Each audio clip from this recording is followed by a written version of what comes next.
Bureau of Labor Statistics, which releases all these critical reports, the jobs report, the inflation reports like CPI, the PPI, the PCE, they go on hiatus during the shutdown. So not only are they not releasing the data, this started October, their data from September because the people who are releasing it are out, they're also not collecting that data for the month of October to be released in November. Pulling it all together, with tariffs possibly unconstitutional, a divided Fed, what other signs should consumers watch for in 2026 planning? How do you prioritize these in your stories to help everyday people?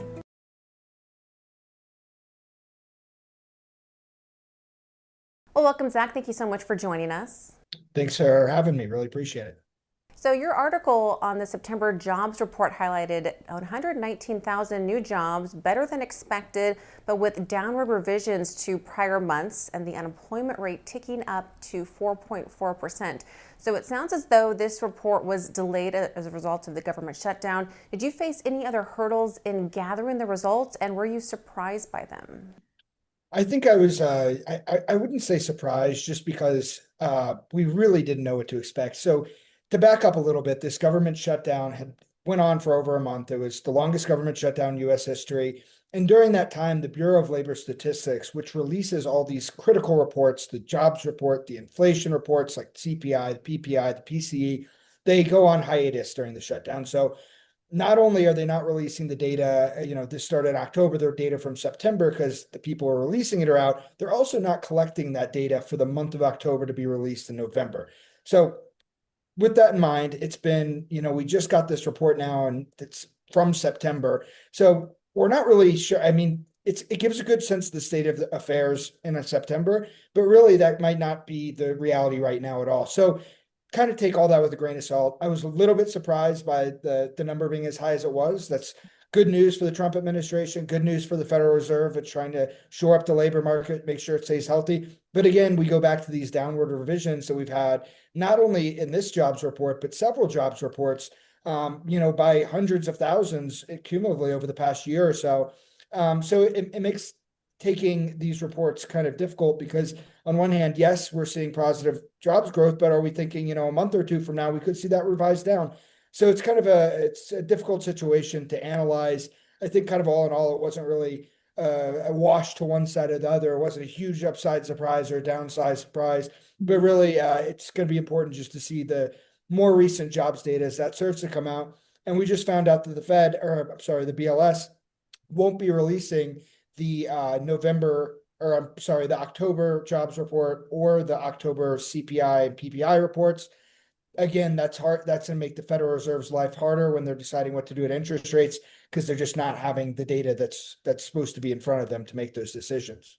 Did they say why they weren't going to release it?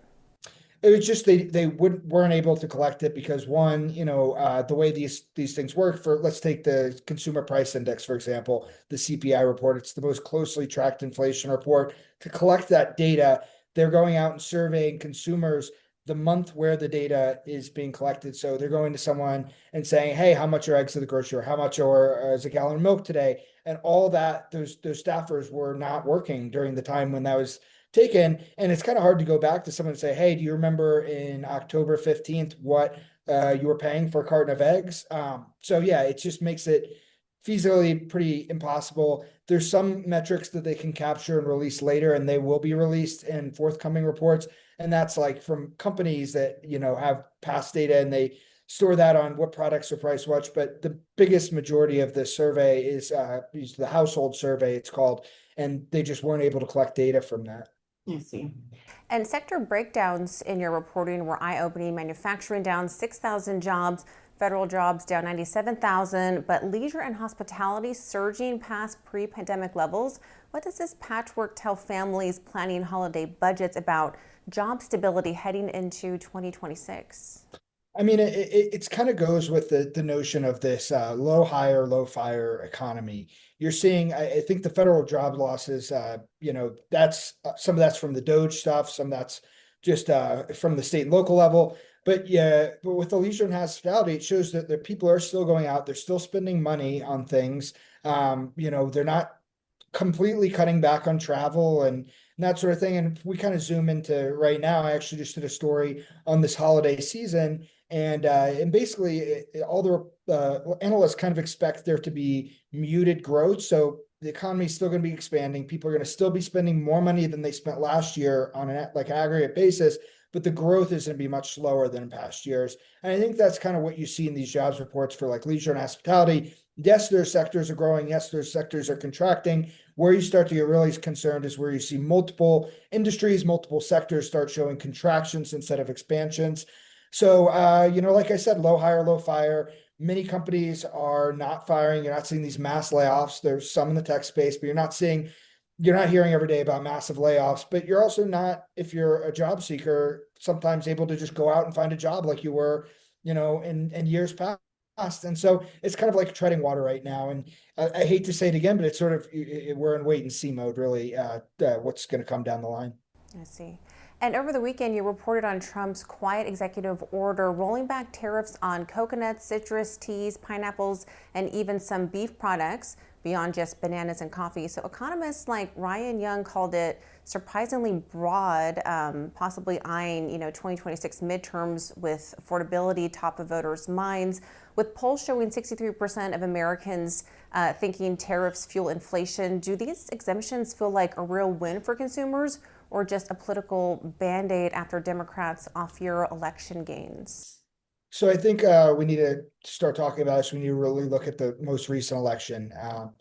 Obviously, there were blue states. The caveat there, Republicans weren't necessarily considered polling expected to win many of these. But I think the margin of victory for Democrats was a wake-up call for President Trump and for Republicans.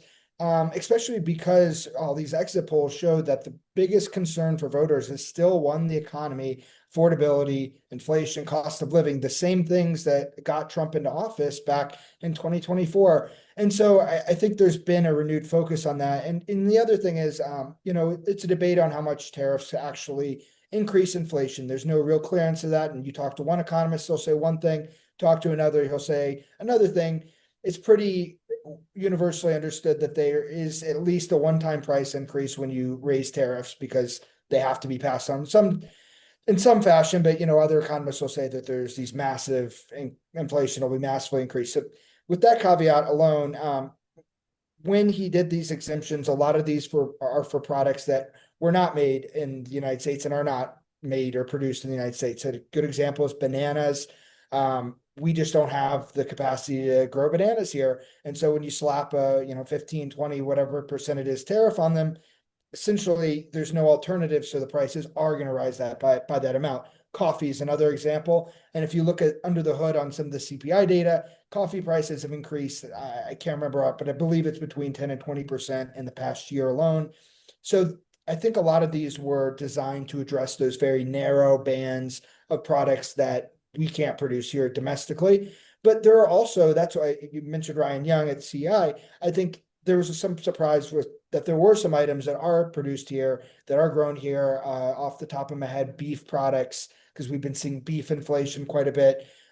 Citrus, or obviously we have orange growers in Florida, but it's an acknowledgement, I think, from the administration that they still want to pursue this tariff agenda.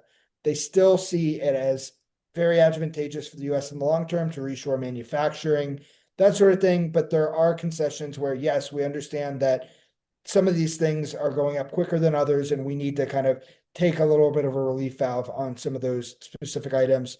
I don't know what to expect, whether or not we'll see more items exempted in the coming weeks and months. But I think regardless of that, you're going to see inflation and affordability become much bigger issues on the campaign trail for Republicans heading into the midterm elections. And I wouldn't be too surprised if you saw some Republicans in vulnerable districts kind of publicly backing away from the tariff agenda even more, given the exit polling that shows voters are connecting tariffs with affordability issues. Interesting. And looking ahead, the Supreme Court is weighing the legality of Trump's tariffs after lawsuits from companies and states. So if they're struck down, what ripple effects could that have on prices and the economy? I think it would really depend on a lot of factors. I don't think if tariffs are revoked by the Supreme Court, there'll be an immediate change that consumers would notice in any way. You've heard President Trump say several times that there's other means to reimpose tariffs under different statutes, under different codes, and those could then go to court. And it could be like a game of whack-a-mole when it comes to this. But I think more so the bigger concern for the administration is if these tariffs are rolled back, it's going to be kind of challenging to sell them, to the public. If the Supreme Court, which is, run by primarily people considered conservative that typically vote with or rule in the fashion the Republicans would like, I think it would be seen as kind of a repudiation at a national level from some of Trump's own appointees if they voted that way, that tariffs are not legal under APA. And so that could be a political minefield that Republicans will have to navigate heading into the midterms as well. I see. And the University of Michigan's Consumer Sentiment Index hit 51 in November, the second lowest ever, worse than the Great Recession amid high inflation expectations and the shutdown. So how did you track this down from preliminary to final readings? And what role did Survey Director Joanne Shu's comments play in shaping your analysis of why consumers feel so frustrated despite the economy reopening? Yeah, and I mean it's an interesting situation right now, right? It's lower than a lot of the points during the Biden inflation, where inflation was literally running at 9%. And, I mean, that's just generationally bad inflation. And it's worse than during the '08 financial crisis and the recession that followed. And that's a bit perplexing. But I think a lot of it has to do with not only consumers feeling like they're still having affordability issues, even all these years after the great inflation started, after the pandemic. And I think it talks a little bit to the sentiment of what they expect to come. If you look at inflation expectations, it shows that people still expect inflation to be even higher in the long run. It's running at about 3% right now, which is about 1% higher than it should. But a lot of surveyed people expect it to go even higher because of tariffs and because of other things. I just think it's interesting because you're not seeing these mass layoffs, but people are still very dissatisfied. And I think that sort of dissatisfaction with the economy is going to be something that's going to be closely looked at by pollsters and by other, economic analysts going into next year, because it really, in some ways, just doesn't match the reality on the ground. We're not in a recession. Inflation has gone down. Like I said, it used to be at 9%. It's at 3%. Granted, it hasn't really changed on an annual basis over the past year. It was running about 3% this time last year. But it's much better than it was. And I think it's a very much an open question about why people are kind of feeling this way. Yeah, absolutely. And on the Fed front, one of your articles describes a coin flip for a December rate cut with odds at 46% due to missing data on jobs and inflation. And so you spoke to insiders like former Fed President Dennis Lockhart about the hawk dove split. So was there anything else that stood out to you during that interview? Yeah, I mean, he's an interesting guy to talk to because he's actually been in the room for these Federal Open Market Committee decisions. And he sort of broke down how right now it appears that there's a split on the FOMC where you have some, and again, getting back to the science of the Fed, or sort of science of Fed watching, is they never really, a lot of them are just really don't come out and just say, this is what needs to be done, or this is what I think. They'll hint at things. So you see Fed Chair Jerome Powell say, we shouldn't be fully on board for a cut. We could, and all these like caveats and asterisks. But if taken together, all these speeches recently, you're seeing some of the Fed members who seem very dovish, like they want to cut rates again in December because they're more worried about the employment side of things. So Fed has a dual mandate. On one hand, they need to keep prices low, keep inflation in check. And on the other hand, they want to make sure that the country has as full of employment as we can. Typically, when inflation is too high, they try to raise interest rates to squelch demand. And when the economy and the labor market starts slowing down, they tend to lower rates to encourage investment and job creation. And so right now we're sort of at a crossroads. You have half of the FOMC who's kind of thinks that we're more balanced to the inflation side of the equation, that inflation being at 3%, still running too hot. They're worried that if we cut interest rates more, it could cause more inflation. On the other hand, you see these, like we mentioned, the employment reports with the downward revisions. and other indications that the labor market's softening. And they're saying, look, if we don't start lowering rates right now, you could see us tip into a recession or start to see these bigger layoffs. So I think right now it's a fundamental split on the board about where they think the biggest issue is. Is it on the employment side? Or is it on the inflation mandate? And it's gotten a little bit clearer what's going to happen. I wrote that story a few days back. We've seen some more speeches, and it appears now more likely that there will be another interest rate cut in December, which music to President Trump's ears, music to new Fed Governor Stephen Myron's ears, who's been pushing for half or 50 basis point cuts instead of 25. But again, it's still, I would say, about 80% odds that we'll see a rate cut. That's what the investors are pricing in right now. And I think that it's going to be very uncertain going forward after this December cut. I think Powell, if you really break it down, he's really in this wait and see mode where he wants to kind of just see where things go instead of making rash decisions, either one way or the other right now. And then another thing from my interview that you mentioned with Dennis was about kind of the role that Fed chair plays in all this.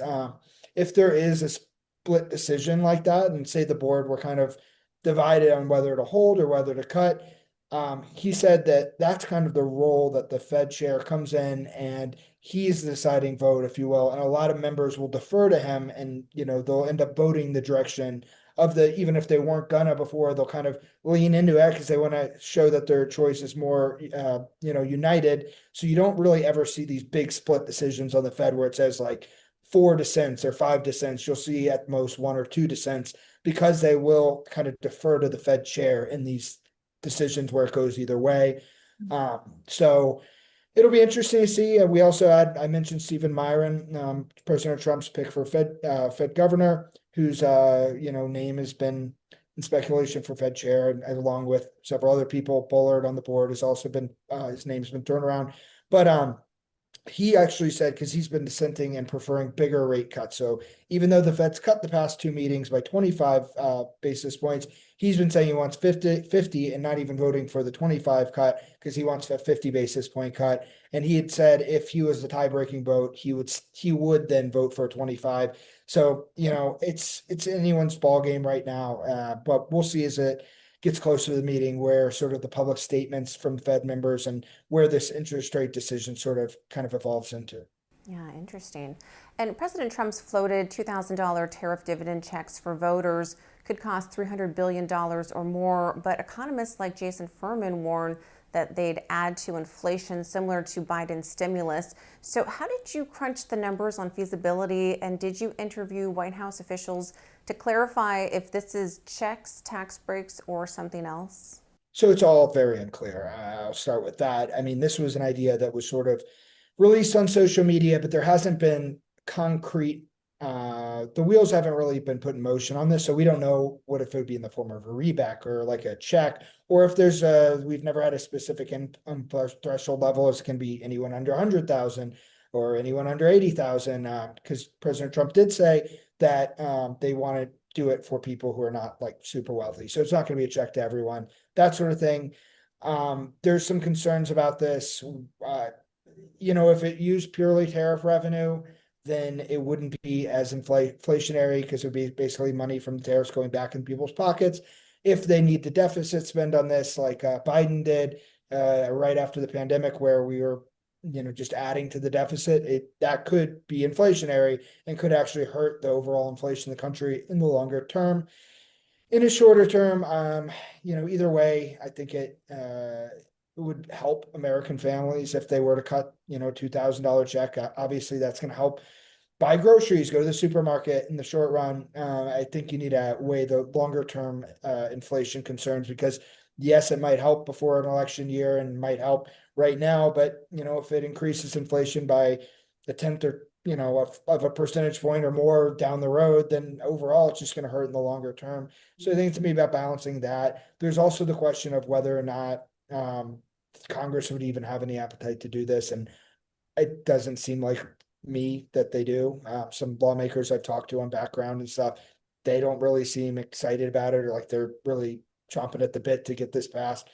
So I wouldn't be surprised if this is an idea that sort of falls to the wayside, but it does show that the affordability conversation is still top of mind for the Trump administration, and that they're going to be continuing to look for ways to help Americans afford groceries, afford staple items.